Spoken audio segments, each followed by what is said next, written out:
Dans la foulée du premier sprint sur le circuit de Mettel, les pilotes et les spectateurs ont à peine le temps de reprendre leur souffle que les concurrents viennent déjà se replacer sur la grille de départ pour la deuxième course de 20 minutes. Après sa victoire dans la première confrontation, c'est donc Lorenzo Doniacuo qui se retrouve de nouveau en pôle devant Giacomo Altoe. Derrière, nous avons Sam de Jong et Kevin Abring. Mais cette fois, l'Audi du Baskouten Racing loupe son départ.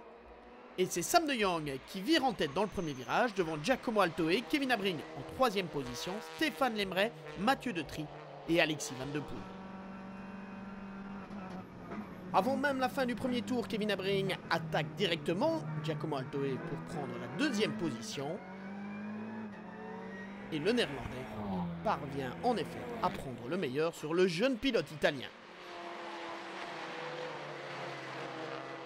Le pilote de l'équipe DG Sport n'en reste pas là, il revient sur Sam de Jong et il met la pression sur le pilote du RACB National Team qui voit grossir dans ses rétros cette Peugeot 308 Cup.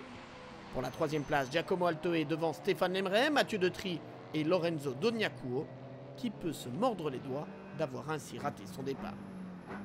Kevin Abring se fait de plus en plus menaçant derrière Sam de Jong.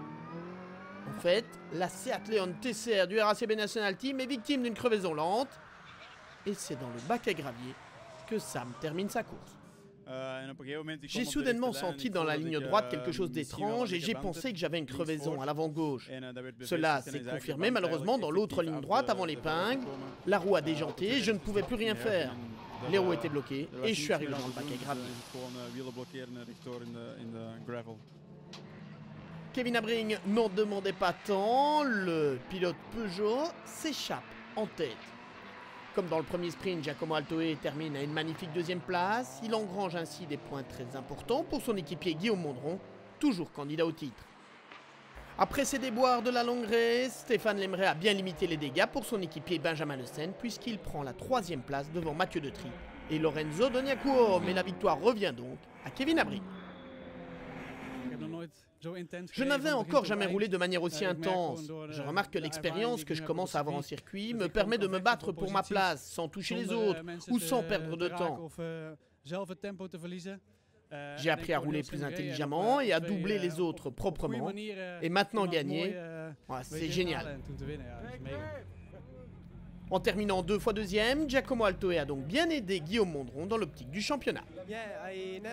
Je n'avais jamais pensé que nous pourrions terminer sur le podium aujourd'hui après les mauvais essais qualificatifs que nous avons vécus hier. Nous avons amélioré la voiture, j'ai pu améliorer mes trajectoires et c'était nettement mieux aujourd'hui.